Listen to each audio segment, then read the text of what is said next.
Hello and welcome back to Olotita. Welcome back to wholeness. Today's asana focus is diving a little deeper into the Sun Salutations. Hopefully by now you've been practicing your Sun Salutation A and your Sun Salutation B for at least a few days. And now we're ready to go a little deeper into one of the physical components that make up this practice, which is this concept of your spine and holding your body in space. I know that there's so many new concepts to focus on between your breath and your bandhas and the movements and where you're supposed to put your arms and legs and fingers and toes. But when you're ready for this information, it's just another piece. It's another layer to this beautiful wholeness tool, this wholeness practice called Ashtanga yoga. And it all starts with just beginning to understand the spine, the body in space, and how it all works together. So I want to look at Chaturanga Dandasana and your downward facing dog position as examples of how to take your body from Samastitihi standing to Samastitihi in Chaturanga or Samastitihi in down dog, meaning maintaining that alignment of your spine, really being aware of how you're holding your body in space. So let's get started. First, what is the spine made up of? It's made up of 3 levels. We have our cervical spine, C1 through C7, our thoracic spine, T1 through T12, and our lumbar spine, L1 through L5. You also have your sacrum. When you're standing in space, your cervical spine, that's your neck, what you might know to be your neck. And believe it or not, most humans are nowadays with a very flat neck or straight neck syndrome. Then your thoracic spine is made up from T1 to T12, and that moves into your lumbar spine and then down into your sacrum. So to hold your body in space, it's the effort of trying to slowly and consciously either maintain or regain that perfect alignment that we seek. And your musculature is here to help you. Your spine is here to help your musculature. So they work together in helping you always maintain a perfect alignment. So what happens if we, either from bad posture through the years or different imbalances or physical traumas, we don't have the correct posture that we would like to have? Guys, yoga is here to help you really get that and so much more. And in today's video, as we focus on Chaturanga, it's more for you as you go deeper into this practice or you spend more time with these Sun Salutations. Start to do it with more conscious awareness of how you're moving and holding your body in space so you get the most from it, so that you don't actually damage the body you're living in over time by doing something incorrectly. But you get stronger and you get more flexible and agile and all of those great things. First of all, guys, what's a home practice without your dogs, right? So you might be hearing Lucy or Sam in the background, and you might see them on my mat throughout the weeks as I do these practice series videos for you. And I hope it shows you that you can really work with where you are to maintain or start a home-based practice. You can figure out how to do yoga with your children, with your animals, with your work, with everything. So with that in mind, you might hear Lucy kind of whining in the background. So now we're going to look at Chaturanga Dandasana as a perfect example of how you can work with this idea of Samastitihi or equal standing posture or proper spinal alignment or holding your body correctly in space and use it dynamically in movement through space in a way that is safe, that is very effective on strengthening the body and creating more endurance and stamina and balance and agility, and really building more connection to not only yourself, but how you are in space, which is very important for proprioception, body mechanics, and so much more. Utilizing the idea of Chaturanga as a case study, I want to really stress that it's so important to understand there's 1,000 ways you can do a plank or a low plank and move through space, but you want to always make sure that your body is stacked on top of itself in such a way that it works most effectively and most efficiently. And that is really what we're trying to achieve in yoga, is creating real efficiency of your body. And so you can enjoy your movements as fluid, flowing, almost effortless experiences, because that's what they become when we learn how to work with the body this way. So when I say to start on your hands and your knees, don't think, oh, I can do it in the high plank position. Just give it a try. Even if you're the strongest person in the world, it helps to always bring yourself back to the basics, to remind yourself how to use your body most effectively. So let's all begin on our hands and our knees. And we're gonna start with our fingers spread nice and wide. And you wanna make sure that your wrists are right on top of your shoulders.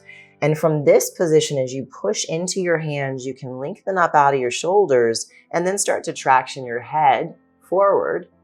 And with your spine in this position, right now I'm just equally on all fours. Now I want to transition into a low modified plank position. So you can just step your knees back.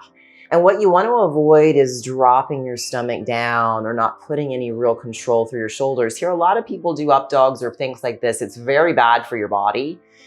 And if you just put a little pressure through your hands and you activate through your core and you really bring your body in alignment through your spine, you can find the effort, but you can also find the activation. When you create that activation by opposition, by pushing through your hands and pressing through your shoulders and pulling your head, engaging your core, then you're able to feel that control that we're looking for. And over time, that control equates to fluid, flowing, focused movement, more engagement, functional awareness, balance on right to left side, and the movement patterns or functional dynamic movements that you're seeking.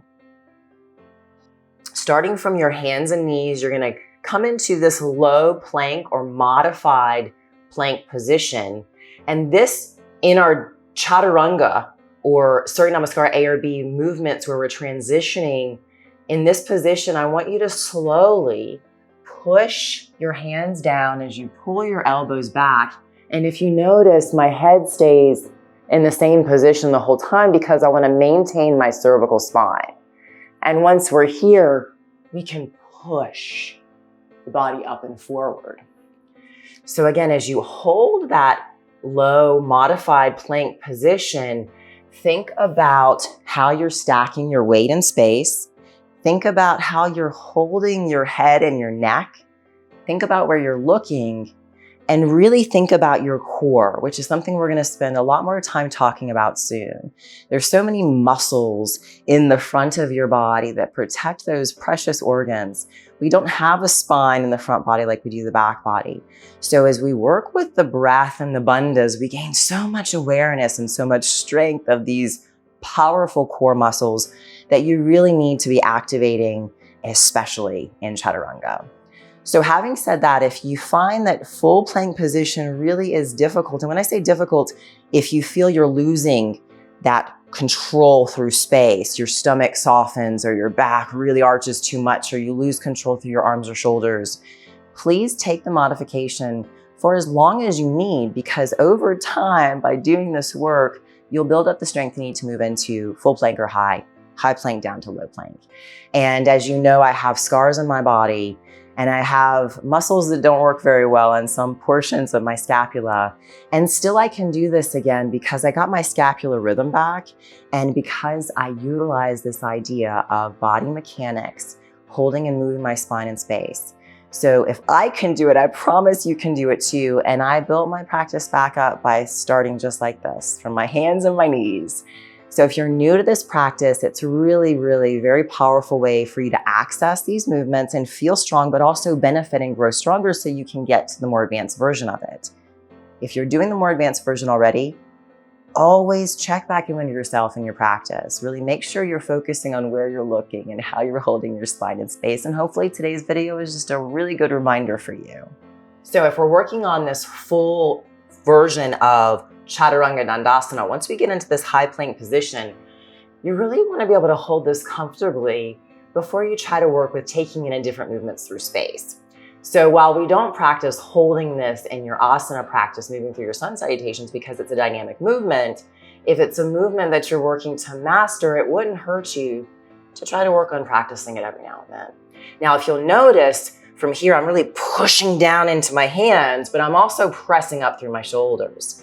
Now from here, I'm gonna bend my elbows and take my body down. But again, you see I didn't really move my head. From here, I can push into upward facing dog and then press into downward facing dog. From that position, you find you have more access to the dynamic movements that you can connect to through space. But always make sure when you start your high plank, your core is really strong. Don't let it soften and don't let your head drop. As you lower down, Keep your head forward. And you push through your hands and feet to press into up dog.